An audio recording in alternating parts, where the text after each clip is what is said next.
Kaixo eta ongi etorriak saio berri batera, gaur maiatzak 6 asteartea bi elkarrizketa berri izango ditugu. Alde batetik, Xabi Garziarekin egongo gara, Zorionekoak egitasmotik datorrena.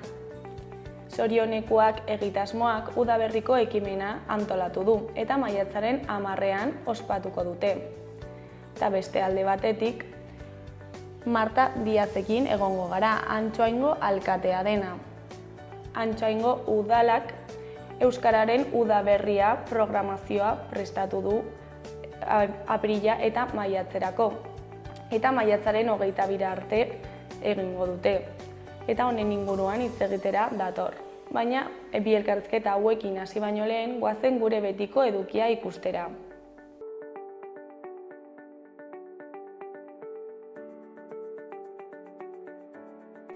Goazen orain gaurko efemerideekin. Gaurko egun batean, 1917ko maiatzaren 6an, Emma Goldman eta Alexander Beckman anarkistek nahitaezko erreklutamendu militarraren aurkako liga sortu zuten Ameriketako Estatu Batuetan. Ligak zerbitzu militarra egiteari uko egiten zion jendea laguntzen zuen, eta internazionalismoa eta antimilitarismoa sustatzen zituen, lehenengo mundu gerraren izaera imperialista salatuz. Urte batzuk geroago, 1924an, Nestor Basterrenetxea jaio zen Bermeon. Gudako aurra izan zen eta Alsina ontzian Argentinan erbesteratu zen 1952an. Madrilera joan zen eta urte hartan Arantzazuko Basilikako murala egiteko lehiaketa irabazi zuen. 1960ko hamarkadan, gaur abanguardia taldea eratu zuen beste hainbat artistekin batera. Eskulturan, zeramikan, argazkilaritzan, diseinu industrialean eta zinemagitzan aritu zen.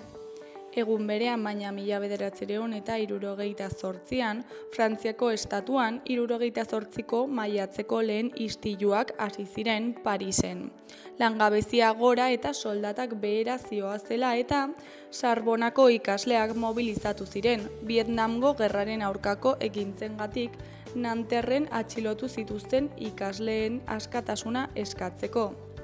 Eta bukatzeko, 1972ko maiatzaren 6an, Zeanuriko abadeari 150.000 pezetako isuna jarri zioten hildako frankisten omenezko oroitagarria kentzeagatik herriko elizatik. Antonio Añoberos Bilboko apezpikuak, baina aginte zibilaren agindua desobediztuz, uko egin zion Martin Olazabar Uribe abade gamiztarra prozesatzeari.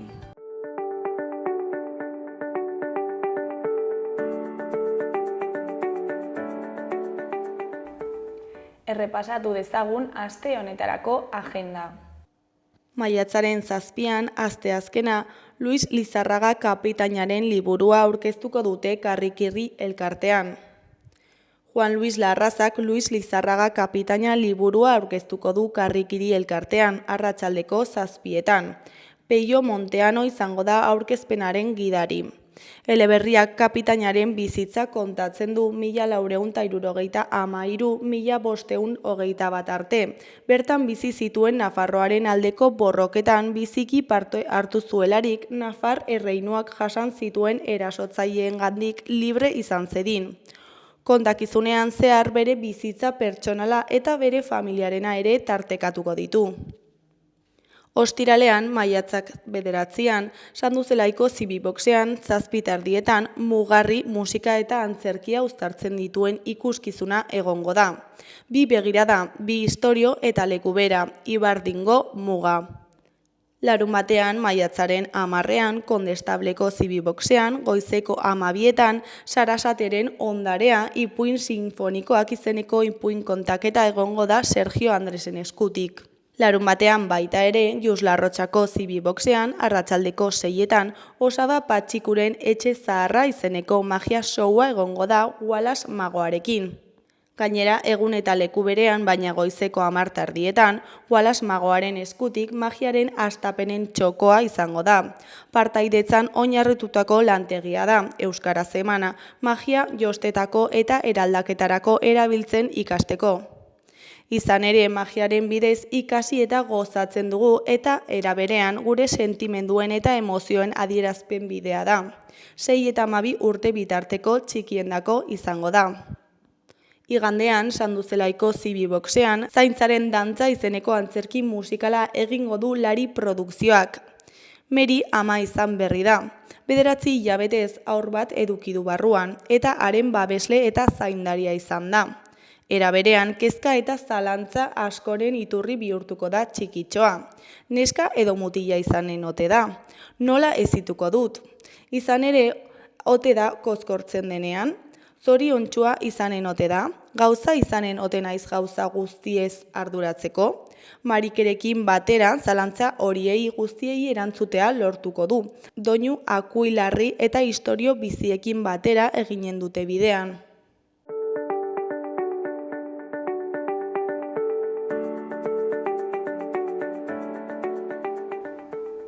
Ikus dezagun gaurko egunkarien azalek zer dioten.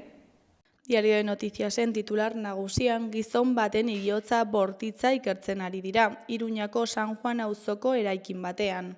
Hainbat traumatismo zituen gorpuaren ondoan eta labana bat zegoen. Banatzaile batek gorpuarekin topo egin zuen 2. solairuko eskailera buruan. Arratsaldeko ordu 2etan aurkitu zuten eta orduak zeramatzan hilda. Argazki nagusian, gizon bat geldialdi bat egiten ari da garbiketa eta konponketa lanetan. Honen titularrean, errekatxoak arriskua iturmenderentzat. Igandean, behin eta gehiagotan izan den ur jasaren ondoren kaltetuek garbi mantetzea eskatu dute. Erdiko albiste grisean Begoña Alfaro dugu. Honen arabera, ez nago eroso Madrildik iristen zaizkigun ezkerreko gerra kainitarretan. Hori koloreko berrietan, batetik aldetik eta areso akordioa ixteko zorian. Bestetik alde zaharreko bizilagunen protesta turistifikazioaren aurka. Argazki nagusiko eskuin aldeko lerroburuetan, alde batetik Israelek laguntza humanitarioa Gazara sartzea oztopatzen du. Beste alde batetik etxe bizitza departamentu buruak babes ofizialeko etxe bizitzen zerrenda aktibatuko du Maristetan baja eman ondoren. Jarraian gobernuak sabotajea nahita egin dio Madrilgo HTari. Azkenik Gorenak dio emerituaren delitu fiskalak preskribatuta daudela. Diario de Navarraren titular nagusian osasun aseguru pribatuak dituzten Nafarrak bikoiztu egin dira azken hamarkadan. Hala ere, Nafarroa da poliza gutxien dituen erkidegoa. Argazki nagusian, polizia agente bat laginak hartzen ari da gertakariak izan ziren eraikineko igolgailuan. Honen titularrean, gizon baten heriotza ikertzen ari dira Iruñean. Biktima 67 urtekoa etxeko eskailburuan aurkitu zuten, arma zuriz egindako zauri batekin. Eskuineko berrietan, alde batetik zerbitzu publikoen kudeaketa, itzalaldiagatik eta abeagatik eztabaidagai. Beste alde batetik, Nafarroako Podemoseko liderra den Begoña Alfaroren hitzetan, ez nator bat Podemosen estatu zuzendaritzaren norabidearekin. Gainera, Iker Benito osasunaren planetan sartu da.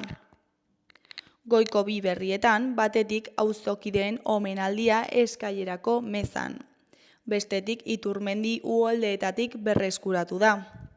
Gararen titular nagusian 32 udalerri izan daitezke EAEko zonalde tentsionatuak. Arabako, Bizkaiko eta Gipuzkoako biztanleen 67 tentsionamendu irizpideetako bat gutxienez betetzen duten herrietan bizi dira. Argazki nagusian trans haurtzaro eta nerabeen nazioarteko lehenengo biltzarraren argazki bat dugu. Honen titularrean transexualitateaz hitz egiteko aktivismoa eta zientzia.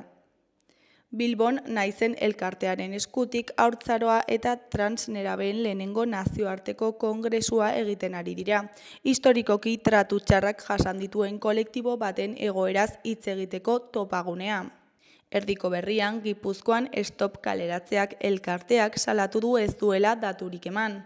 Eskuineko aldean dauden 4 berrietan, batetik etxe bizitza, industria eta gizarte eredua hizpide izango dira ganberan. Bestetik, Israelek Gaza okupatzeko helburua berretsi eta konkista planak onartu ditu. Jarraian, petrolioaren prezioa 3% baino gehiago jaitsi da, OPEP Plusen ekoizpenak gora egin duelako. Bukatzeko ezagutzarako giza sarbidea iaren botek bultzatuta. Berria egunkariaren titular nagusian hau agertzen da. Beste kolpe bat euskara eskakizunei, kabiaren inguruko epaia berretsi dute. Euskal Autonomia Erkidegoko Auzitegi Nagusiak ez du onartu Gipuzkoako Aldundiak jarri duen helegitea. Epaile batek 54 lanpostu egonkortzeko deialdi bat baliogabetu zuen iaz, euskara neurriz kanpo eskatzeagatik. Argazki nagusian, Israelek erasoaldiak desplazatutakoen kanpaleku bat, Gaza hirian atzo. Israelek prestu Gazaren aurka jotzeko lurreko erasoaldi intentsibo bat. Beheko argazkian, auzipetuen aldeko kanpaldia Elizondon. Honen titularrean, herri oso baten kontrako auziagatik protestan. Honen ezkerreko berrian, hezkuntzak sindikatuek salatu dute Jaurlaritzak ez dituela hitz egitera deitu. Eskuinekoan, berriz, Montxo Gota eraikiz kolektiboko kidearen hitzetan, gizonok gure jarrerak aldatzen ez baditugu, ez dugu ezer lortuko gizarte moduan. Goiko aldean, pantailaldia gaur hasiko da, euskarazko ikus-entzunekoen kontsumoa sustatzeko. Euskal Herria irratiari dagokionez, titular nagusian, bigarren zabalguneko jaiak ospatuko dituzte lehenengoz asteburu honetan. Auzo izaera sendotzeko antolatu ditu Zabal Santxe elkarteak jaiak lehen aldiz bigarren zabalgunean. Maiatzaren 9 eta 10 zabalguneko frontoian eta Gurutze plazan antolatu dute bazkari herrikoia, emakumezkoen eskupilota erakustaldia eta musika. Eskuineko berrietan, goikoan, UGTek tuterako nupen euskararen ezagutza baloratzea eragotzi du. Elak kritikatu du UPN kanporatu eta 10 urte betetzear direnean, euskararen egoerak normalizatu gabe jarraitzen duela, eta enplegu publikorako deialdietan ingelesaren eta alemanaren ezagutza baloratzen dela, baina ez euskararena. Elak euskararen normalizazioaren aurka UGTek duen jarrera salatzen du. Behekoan, dena prest dago jaso ikastolako musikalaren estreinaldirako. Itzalpean ikuskizuna fake news edo berri faltsuen ingurukoa ostiralean taularatuko dute Barañaingo auditorioan.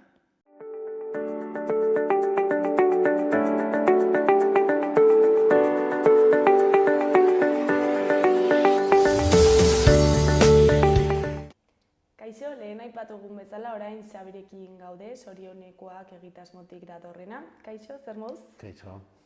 Aurrekoan hemen egon zinen, eta gaurkoan ere udaberriko ekimena aurkeztera zatoz, ezta? Ireki ateak euskarari lelopean. Eta horrekin sartu baino lehen, goazen komentatzera gogoratzearen zertan datza sorionekoak egitasmoa, noiz sortu zen, azaldu guzu pixka bat. Bai, sorionekoak dinamika duela 2 urte aurkeztu genuen, pixka bat Irulegiko eskua topatu zenaren aitzakipean, ilusio olatu bat izan zen, pixka bat aldarrikatu genuen duela 2 urte euskara nafar guztiona zela, euskara beti izan dela hemen, eta hori baieztatzera etorri zen Irulegiko eskua, ez dela inondik ekarritako zerbait, hortik agian, lingua navarrorun delakoa ezagutzen dugun hizkuntza, egungo gure euskara, eta olatu horretatik tiraka eta ilusio horretatik tiraka eta euskarak beste tratamendu, beste egoera bat, beste prestigio bat behar duela sinetsita, aurten berriro ere animatu gara zerbait egitera udaberriarekin batera, hor aurkeztu genuen manifestu berri bat, zubiak etorkizunera dei egiten zuena, bertan nafarrien darteko hainbat eta hainbat laguna agertu ziren, kirolariak, zientzialariak, irakasleak, aktoreak, eta bar luze bat, eta bada dei bat etorkizuneko Nafarroa eraikitzera, eta etorkizuneko Nafarroa hori orain arte bezala ulertzen dugulako euskaratik eta euskaraz izango dela, eta hori da pixka bat. Ibilbide labur honetan, mahai gaineratu nahi izan dugula, beste giro bat sortu behar dela, Nafarroako jendartearen artean zubiak eraiki behar direlako. Eta bi urte hauetan, zerbait aldatu dela uste duzu euskarari dagokionez? Bueno, gauza asko aldatu dira, diot, zentzu positiboan eta zentzu negatiboan ere.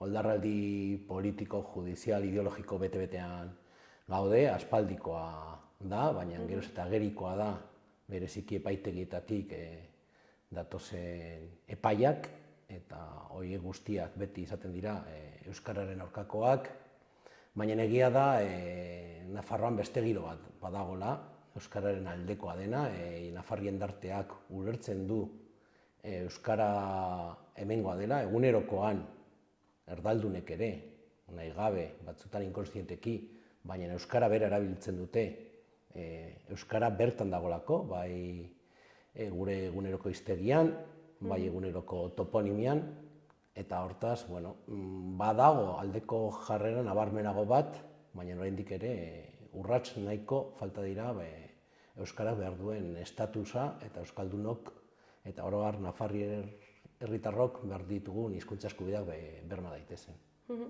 Eta aldaketa hauek ez dakit eraman zaituzten egitasmoaren helburuak aldatzera edo moldatzera, ez dakit? Bueno, helburuak uste dut berberak direla, azkenean bada giro bat sortzea, jendartearen pertzepzioan eta jarreran eragin nahi dugu, uste dugulako, ezberdinon artean etorkizuneko Nafarroari eraiki behar dugula, zubiak eraiki behar ditugu guztion artean, ulerkera ezberdina dugunon artean, ulertzeko hemen elkarrekin bizi behar dugula, euskara jakin nola ez, eta lehen esan moduan etorkizuneko Nafarroa euskaraz izango delako, beti izan den moduan, ez? Eta egitasmoaren funtzionamendua nolakoa da? Nola lan egiten? Beno, lagun gutxi batzuk ari gara honekin tiraka, tarteka biltzen gara, evidentemente, pixka bat, buruari eragiteko eta egin beharreko hainbat eta hainbat dan aurrera ateratzeko, baina ez dugu bere egitura bat, lagun asko dugu, lagun asko dago Nafarroan, Euskal Herrian, Euskaren alde lanean, eta lagun horien gana jotzen dugu, jotzen dute gure gana, lehen esan moduan ilusioa sortu zuen dinamika bat izan da, eta hau aurkeztu genuenean, hainbat herritatik berehala josaten gure gana, galdetuz maiatzen 10ean zer nahi genuen zubietan egitea, eta jendeak irudimenari eragin dio, eta hainbat eta hainbat herritan maiatzen 10ean zubietan elkartuko dira. Orduan beste egitasmo batzuekin ere elkarlanean aritu zarete, ezta? Bai, askotan euskara taldeak dira, euskara batzordeak, euskalgintzan ari diren eragile ezberdinak, gure gana jotzen dute, baina esan moduan, gu gana esan dezakegu lagun kuadria bat garela, azkenean, honen bueltan lanean ari garenok. Eta horregatik ere ekimen herrikoi moduan aurkezten duzu ezuen burua, ezta? Bai, herritar batzuk gara, batzuk euskalgintzaren bueltan igualari garenak, beste batzuk euskara taldeetan, beste batzuk betidanik euskara maitatu izan dutelako, eta euskaren alde zerbait egiteko beharra ikusten genuen, euskalgintzatik, alderdi politikoetatik haratago, osagarria dena, eta lagunduko duena, gure ustez, euskarak beste maila bat eta beste tratamendu bat izaten Nafarroan. Eta uste duzue euskarak oraindik zubiak behar dituela? Bai, euskarak Nafar jendarteak zubiak behar ditu, gorroto handia dago ere, lehen esan dugu jarrera aldaketa bat somatu dugula, aldekotasuna badagola, baina euskararekiko gorrotoa eta ezinegona izan bada, eta hor ezberdinen artean zubiak eraikitzeko unea da, elkarri entzun, elkarri hizketa zabala gurutu, eta aurrera urratsak eman elkarrekin Nafarroa hori delako, anitza, baina euskaraz den Nafarroa irudikatzen dugulako. Eta zergatik aukeratu zuen zubiak, ezakit metafora baten modukoa da, igual ezakit beste alde batera pasatzeko edo? Bai, badugu nondik abiatu eta badakigu nora jo nahi dugun, ez? Eta horregatik igual zubiak, zuk esan moduan, igaratzeko bideak dira eta igaro behar dugu egun ezagutzen dugun Nafarroatik etorkizuneko Nafar horretara, eta horregatik, maiatzen 10ean goizean herrietan zubiak zeharkatuko ditugu, zubiak abiatzeko eta heltzeko tokiak direlako, eta gero arratsaldean Iruñean euskarari ateak irekitzeko dinamika edo egitasmoa burutuko dugu. Eta zein da pixkat prestatu zuen programazioa edo zertan datza ekimena? Goizean hainbat eta hainbat herritan batuko dira herritarrak, zubien gainean egingo dituzte ekimen ezberdinak, bakoitza bere egitarau propioa antolatu du, badakigu Aranguren, Bortziretan, Leitzan, Tafaialdean, Basaburuan, Larraunen, Añamendin, Larragan, Berbintzanan, eta hainbat astuko ditut ere, segurazki, baina deialdiak lotu dituztela goizean zubiak zeharkatzeko, batzuetan bertan batu argazkitxoa egin eta kitxo, beste batzuetan, 10etako antolatu dute, ibialditxo bat zubiraino, zubian bertso batzuk, erraldoiak, dantzak eta bar antolatuko dituzte, eta gero bai arratsaldean, Iruñean, arratsaldeko 5 ateak ireki euskarari lelopean,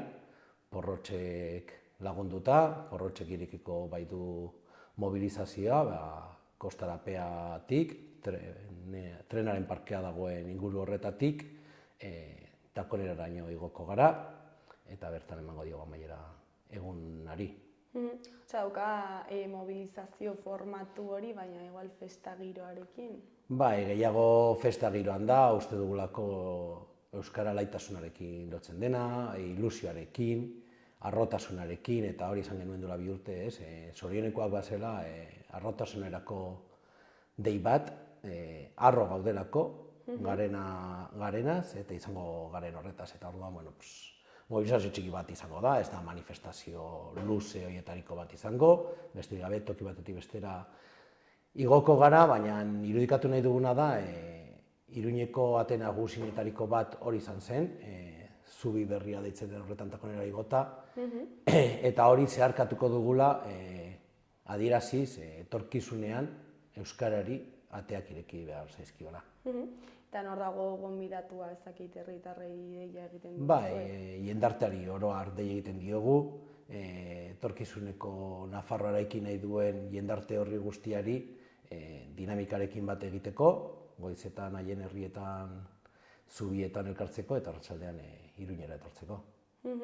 Eta, zer da egun honetaz espero duzuena? Espero dugu jendeak alaitasunez Nafarroko 10 zubi hartuko dituela goizean, argazki politak ikusiko ditugula uste dugu, bai jende heldua eta bai jende gaztea eta txikitxoak ere bertan egongo direnak eta irudikatuko dutena etorkizun bat badela, Nafarroa honetan, eta arratsaldean imaginatzen dut eguraldiak lagun jendan dana ikusiko dugula Iruñean. Eta ezakit hitz egin duzue jendearekin, badakizue jendea hurbilduko dela?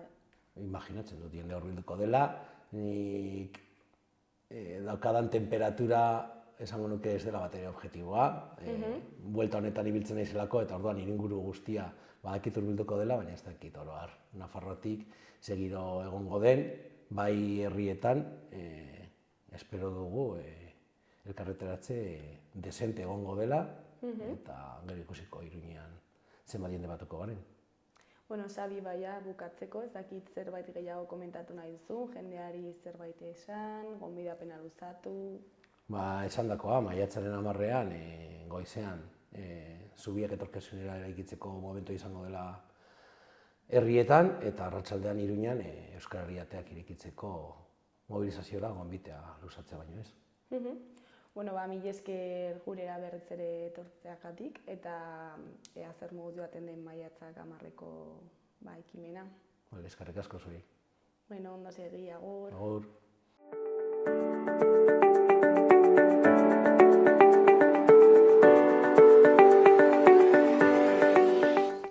Gaurko eta biharko eguraldiaren iragarpena ikus dezagun orain. Gaur, asteartea, giro ezegonkorrarekin hasiko dugu eguna, eta zaparradak egingo ditu, batez ere Kantauri isurialdean. Bertan, zaparrada mardulak bota ditzake. Elurkota 1300 metro inguruan egongo da. Arratsalde eta gauean euri gutxiago espero dugu, eta orduan noizbehinka eta hemenka soilik egingo du euria. Elurkota 1500 metrora igoko da arratsaldea amaieran. Ipar haizea ibiliko da eta temperatura maksimoak 15 gradu ingurukoak edo baxuagoak izango dira. Asteazkenean eguzki tarte gehiagoz gozatzeko aukera izango dugu, eta aurreko egunean baino euri askoz gutxiago egingo du. Egunean zehar, hodeiak eta urdinguneak tartekatuz joango dira. Goizean lebel hodei batzuk izango ditugu eta arratsaldean bero hodei batzuk ager daitezke mendi inguruetan. Zaparrada bakanen bat ere egin dezake, baina leku askotan ateri eutsiko dio. Temperatura minimoak fresko samarrak izango dira oraindik, baina maksimoak 3-4 gradu igoko dira. Haizeak indarra galduko du eta arratsaldean iparraldekoa nagusituko da.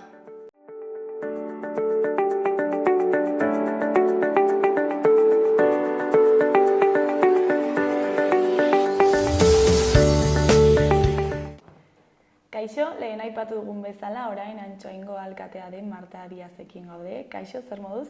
Egunon, eskerrik asko zuen gonbidapenagatik. Zuri etortzeagatik, beti bezala. Bueno, euskarazko programazioa prestatu zue udaberrirako, euskararen udaberria izenean, eta hasi zen jada aprilaren 28an eta maiatzak 22 arte iraungo du, ezta? Hala da.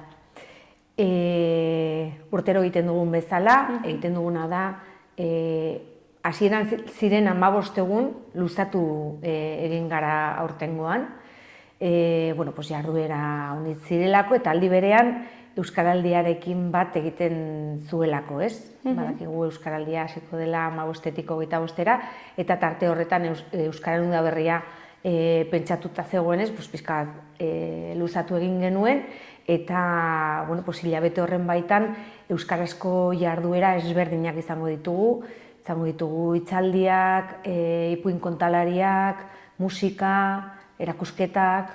Eta zergatik erabaki zenuten honekin hastea? Egia da bultzada bat emateko, ez? Antsoainen euskararen erabilera ezagutza 19%koa da, euskaldun osoak 19% dira, pasiboak 14%, baina erabileran 6% gara. Beraz, horri buelta emateko eta euskara sustatzeko gutxienik jarduera eta eskaintza ezberdinak landu nahi genituen udalaren eskutik. Eta zergatik uste duzu erabilera ezakirain gutxi dela, ezagutza handia izan da? Egia da ez dela Antsoainen gertatzen den egoera bakarra, oro har gertatzen den zerbait da. Erosoagoa da erderara pasatzea, naiz eta Antsoainen D ereduko eskola bakarra dugu, eta horrek laguntzen gaitu ezagutzaren aldetik, baina gero erabiltzerakoan argi dago zailtasuna ditugu. Horretarako udalaren ardura da herrian arnasguneak sortzea euskararen erabilera sustatzeko, adintarte ezberdinen artean, eta egunerokoan hor ari gara, baina gero gauza bereziak egin nahi ditugu eta programazio bereziak egin nahi ditugu euskararen presentzia eta prestigioa ere bultzatzeko. Eta egun espazio horiek, euskara erabiltzeko espazio horiek existitzen dira Antsoainen? Badaude, ez dira asko, baina badaude eta bagoaz, poliki hori sortzen, ez? Gaur egun liburu irakurketa gunea dugu, non euskaraz egiten den, Euskararen Udaberria eta Euskaraldia antolatzeko ere Euskararen taldea sortu dugu lanketa hori eta programazio hori landu ahal izateko, eta merkataritzan ere ari gara lanketa bat egiten, merkataritza gune, euskaldunak diren gune horiek ezagutzera emateko ere. Gazte inguruan, gazte etxean, Arrobin badugu ere lantalde txiki bat non euskararen inguru ari da, eta pixkanaka hori zaintzen eta aukera berriak ere egiten saiatzen ari gara. Eta gero, adinaren arabera nabaritzen da aldaketa erabileran, eta igual ere ezagutzan ere aldaketa dago. Ezagutzan haur pilo bat ditugu Antsoainen euskarara eredura joaten direnak, baina gero kalean edo eta eskolan erabiltzen dute, baina kalean galdu egiten da ohitura hori, ez? Beraz, eskaintza ere, beraiek gazteek eskaintza euskaraz izan dezaten saiakera bat egin nahi dugu, eta ea horrela lortzen dugun, pixkanaka, tendentzia honekin apurtzea zen. Gero ikusten da, amataitak izaten garenean, gurasoak garenean, gure seme alabekin euskara berreskuratu egiten dugula, eta erlazio hori zaindu egiten dugula adin tarte batean, ez? Orduan, hori luzatze hori bermatzearren, egunerokoan ere ari gara. Eta hori zergatik izango da ohitura modukoa?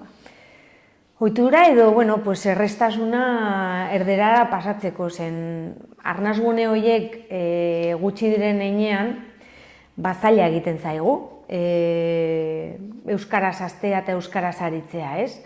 Hala ere, nik eskatuko nioke jendeari beraien hitza, euskaldunak diren heinean, beraien hitza lehenengo hitza euskaraz izan dadin, ez? Merkataritza batetara sartzen garenean, edo zerbitzu batetara joaten garen heinean, zen askotan sorpresa handiak eramaten ditugu. Zen, normaltasun horretan, erderaz aritzeko normaltasun horretan aritzen garen heinean, galtzen ditugu aukerak eta egon bagaude, jende asko euskalduna garenak eta euskaraz egiteko pres gaudenak. Eta horretarako, euskaraldiaren ariketa oso ona da, ez? Nik, denda batean, lurrindegi batean lan egiten nuen, eta euskaraldiarekin batera txapa jartzen nuen heinean, bezero pilo bat nituen, aurretik nituen bezero pilo bat, euskaldunak zirela ezagutu nuen, ez? Beraz, jendea gonbidatzen dut ere euskaraldiarekin batera ahobizio larri prest izatera, eta horrekin segurazki sorpresa handiak eramango dituzte. Eta gero ere batzutan, ez baldin bada bakarrik ohitura falta, igual ere da lotxa? Izan daiteke ere, lagunak, hurbileko lagunak ditut euskara ikasten ari direnak, eta argudio hori helarazten diatena, ez?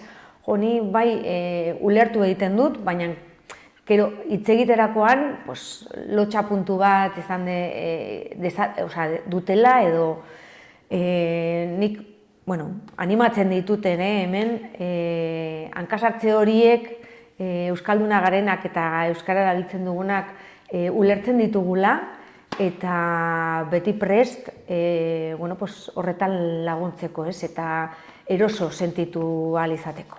Eta horretarako ere da hizkuntza batez, hitz egiteko. Hori da, hala da. Eta, udaletik ez dakit urtean zehar ere beste jarduera batzuk sustatzen dituzuen euskararen erabilera eta ezagutza sustatzeko. Bai. Gure udalean PGA plangintza, urteroko plangintza horretan euskara arloan bi behar ikusten genituen, eragin ahal izateko, gutxienik hori 2025an, eta alde batetik ziren gazteak, eta bestaldetik kirola. Eta lehen esan dudan bezala, Arrobin ari gara, ateratzen diren euskarazko taldeak laguntzen eta programazio berezi bat sortzen. Ez da erraza, zeren gazte horiek ere badaude beste ekimen batzuetan eta azkenean ez dugu denbora guztia jasotzeko. Baina, horretan ari gara, elkarlan batean Harrobirekin, eta bestalde kirol programazioa ere zabaldu egin dugu, bai? Ez da erraza, zeren instalazioak direnak, erabilera dago gainezka, baina, ari gara ere pixkanaka aurrera pausoak ematen. Gazteen eta aurren programazioan, kirol programazioan, jada programazio nahiko zabala dugu, baina helduen programazioan nahiko murriztuta genuen eta aurten adibidez luzatu egin dugu hurrengo kurtsorako igerik eta kurtsoak izango ditugu euskeraz helduentzat eta indarra kirola bezala eskainiko dugu ere euskaraz. Eta bizkat udaberriko programaziora bueltatuta, lehen aipatuzu aurten luzatu egin duzuela, ezta? Eta, zergatik aurten eta zergatik erabaki duzue luzatzea? Lehen esan dudan bezala, Euskaraldiarekin bat egiten zuen, epe hori jasotzearren hilabete bateko programazioa atera zaigu, ez? Probestu nahi nuen ere, eta niretzako oso garrantzitsua delako, programazio guzti hau lantalde batean egin dugu, herritarrekin batera egin dugu. Gonbidapena luzatu genuen, sareen bitartez, eta 10 pertsona inguru elkartu gara programazio hau sortzeko. Guretzat herritik jaiotako programazioa eta lanketa izatea, oso garrantzitsua da. Arnasgune horiek sortuko ditugun heinean, herritarrak izango direla erabiliko dituztenak. Beraz, herritarrengandik jasotzea egingo dugun programazioa oso garrantzitsua da. Esan dudan bezala lehen, hitzaldiak izango ditugu. Hasi ginen, apirilaren 28an erakusketa batekin. Sorgineina Nafarroan gaiarekin, erakusketa hau izango dugu idakin 15 egun bitartean, panela batzu dira, gai horren inguru hausnartu egin daiteke, eta honekin batera 2 hitzaldi izango ditugu. Bat Asizkurumenetarekin, eta beste bat Amaia Nagusia, gainera Antxo Aindarra izan da, eta idazlea, guretzako ore bat da ere berarekin batera gai honen inguru hausnartzea, ez? Pixkat gure historiaren harira hausnartzea, emakume hoiei keinu berezi bat egitea, ezberdinak ziren emakume hoiei, landare loreekin eta landareekin errezeta bereziak egiten zituztenei, elkarlanean aritzen zirenean eta auzolanean mugitzen ziren emakume berezi hoiei keinu bat egin nahi izan diegu eta gure historiaren inguru hausnarketa bat egiteko aukera plazaratu nahi izan dugu honekin batera. Bestalde, hori, aurrentzako ere ipuin kontalariak, bertso afaria izango dugu ere ostiral honetan. Pasaden urtean oso ongi funtzionatu zuen eta aurten ere errepikatu nahi izan dugu. Aurten Saio Alkaiza, Julio Soto eta Sarai Robles izango ditugu. Arrikulunka elkartean izango da. Arrikulunkako elkartea prest egon da bazkari hori egiteko eta prestatzeko. Eta, segurazki jarduera oso polita izango dela eta hemendik probesten dut jende animatzera, apuntatzera, 012aren bitartez apuntatu daitezke, oraindik plazak soberan daude, beraz, apuntatu daitezela.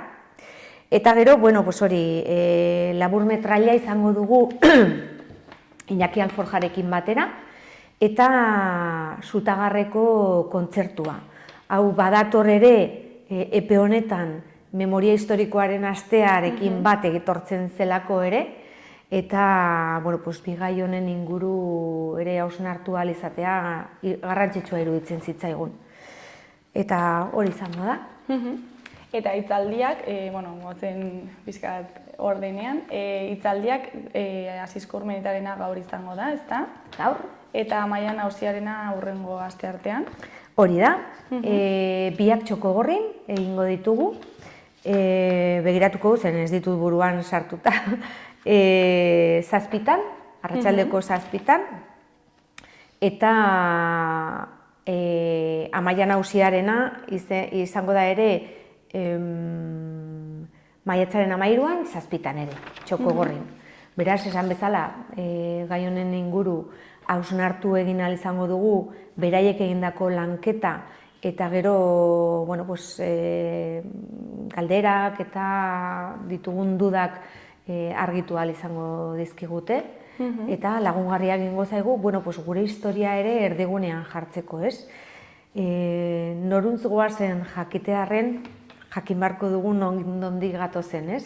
Orduan, interesgarria iruditzen zitzaigun hori plazaratzea eta horren inguru hausnartzea. Gainera, aurten 5 egun urte egiten du, ezta? Sorgin Eiza horretaz. Hori da. Eta, Asisko Urmenetaren bitartez eta Amaia Nausiaren bitartez, begarien begirada ere partekatuko digute. Asisko Urmeneta gainera, pertsona nik gustoko dudan pertsona oso berezia da, eta beraren ere hitzaldiak oso bereziak dira. Beraz, segurazki trato berezi bat pasako dugu eta oso gustura egongo gara. Eta gainera gaia landu du, ez? Dokumental bat ere... Hori da, beraien Navarralderen eskutik egindako programazioa da, hau bereziki, Sorgin Eiza Nafarroan, eta, beraiek badute dokumentazio pilo bat, hitzaldiak, erakusketa, eta nik uste interesgarria izango dela.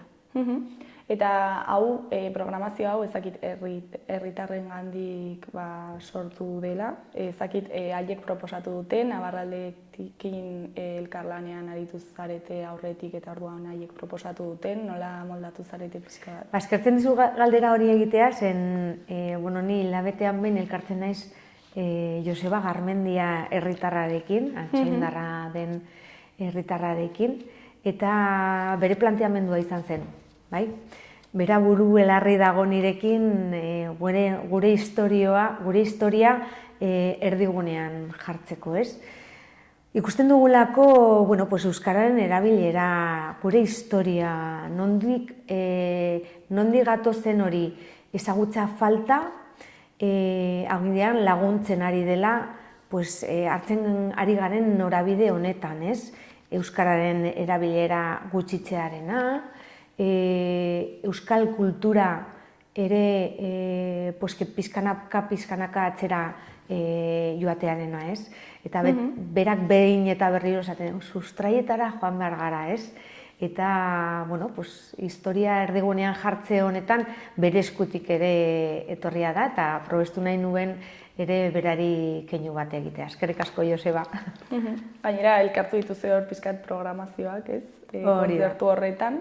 Eta, ezakit memoria historikoaren programazioa ere aipatu nahi duzun pizka bat, gainetik. Memoria historikoa guretzat ere gure historia da, ez? Gure historia da, eta horren baitan, horren arira lanketa bat egitea garrantzitsua iruditzen zitzaigun. Hau, memoria historikoaren astea badu bere programazio berezia, aste osoko programazioa. Maiatzean da. Maiatzan da, bai, 17an bereziki mendimartxa bat egingo dugu. Ezkabatik Urepelera egingo dena, ni bereziki bi tarte dira. Ni bigarrenera apuntatu naiz, osora naiz ausartu, eta Saigotzetik Urepelera egingo dut. Horrek lagunduko gaitu bidea egitera, bere garaian fuertetik atera ziren aldegin zuten preso horien historia pizka barneratzera eta ezagutzera. Eta oso garrantzitsua da, ez? Lehen esan dudan bezala, hemendik aurrera hartuko ditugun erabakiak eta nola izan nahiko dugun hori sustatzeko edo argi izateko ezagutu. Derrigorrezkoa da ezagutzea nondik gatozen, gure historia zein den eta noruntz jo nahi dugun, ez? Eta lehen aipatu ere Euskaraldiarekin ez dakit elkartzen dela programazio hau, ez dakit Euskaraldiaren hasierarako zerbait berezia prestatu duzuen? 15erako bereziki ez aurrelanketa bat egin dugu, bideoak, pintxopotea egin dugu, hitzaldi guztietan egongo gara txapen banaketa egiten, eta, gehien bat sare sozialetan zabaldu egin dugu, eta, lanketa sakon bat egin dugu ere lantaldean, gaudenen artean lanak banatu ahal izateko eta horri ere bultza bat emateko, zen ni benetan niretzako da Euskararen erabileran lagungarrien izan zaidan kanpaina. Sekulako islada du gizartean eta Antsoainen ere hala izango dela ziur gaude. Orain arte nik uste 100 pertsonak eman dute izena, gutxi gora bera, baina oraindik tartea dago eta hemendik ere probestu nahi dut, gaur hemen nagoela, jendea animatu dadin izen ematera, hau bizi edo belarri prest izatera. Zuek eramaten duzue kontua, nork apuntatzen den Antsoainen edo ez? Guk eramaten dugu Euskara zerbitzuan eramaten dugu, eta gero orain zaitaterako, taupa erakundearekin batera, elkarlan batean ari gara, Naroa da tauparen ordezkaria Antsoainen, eta berari ere eskerrak zeren lagungarria da bide honetan ere tresna eta pertsona berezi hauek gure alde izatea eta elkarlan batean aritzea. Bete-betea izango duzue, mugitua, eta ez dakit jarduera apuntatzeko edo apuntatu behar den, ez dakit zer egin. Gehienak libreak dira, bai baldin badaude batzu, adibidez, bertso afarirako, kontzerturako ere izena eman beharra dago 012aren bitartez. Gero, aipatu ez dut eta garrantzia badu bai, Euskararen eguna ospatuko dugu gainera larunbat honetan, ez? Bereziki programazio berezia izango duen eguna izango da, kale jira izango dugu, jauziak, herri bazkaria, eta arratsaldean pantxikarekin ziur irrifarrak izango ditugula, eta bukatzeko 8 aldera Trikitins taldea izango dugu. Eta bazkari honetara puntatu ahal izateko zen ematea dago 012an edo Euskara zerbitzuan. Bazkari autogestionatua izango da, eta udalak mailak eskura jarriko ditu, jendea puntatu dadin eta Zelaia parkean izango da. Ea eguraldiak laguntzen duen, zen orain arte ez du oso eguraldi ona ematen, baina ilusio guztiarekin han egongo gara Euskaraz aritzeko eta Euskaraz disfrutatzeko. Eta beste urteetan zer moduz Euskararen eguna? Gorabeherak izan ditu eta askotan izan da ere eguraldiaren arabera. Pasaden urtean iaia bertan bera utzi genuen, baina azkenean 40 pertsona inguru elkartu ginen. Eta nik espero dut aurten ere kopuru hori betetzea edo albalen badugu pixka gehiago izatea. Berez duen euririk egiten gutxienez eta ondo joaten den. Eta bukatzeko, ez dakit zer espero duzue udaletik hilabete honetarako? Espero duguna da jendeak jardueretara hurbiltzea, adin tarte ezberdinetarako programazioa da, gustu ezberdinetarako programazioa dela uste dugu, eta azkenean bilatzen duguna da euskararen erabilera sustatzea, arrasgune horiek sortzea, eta euskara eta kultura uztartzea, ez? Berez, hemendik gonbidapena, berriro ere, Antsoaingo Euskara Udaberrian ere parte hartzera. Printzipioz, data hauetan egin dugu, eguraldia bermatzearren, orain arte ez digu gehiegi lagundu, oraindik geratzen da hilabetea, beraz, hemendik gonbidapena gurekin parte hartzera. Bai, maiatzan ematen du eguraldi hona egin behar duela, baina hemen Iruñaldean ez dainik.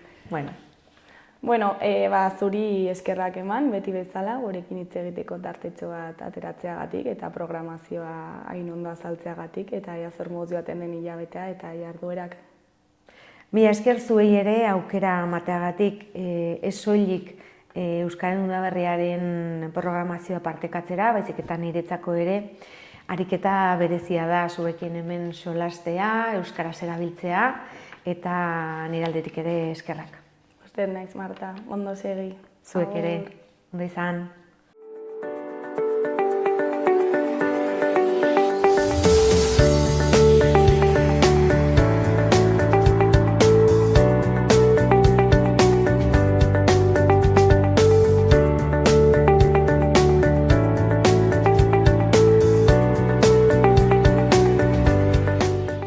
Gaurkoz, hau izan da dena, bihar itzuliko gara eduki eta elkarrizketa berriekin. Mila esker zuen arretagatik, bihar arte, agur!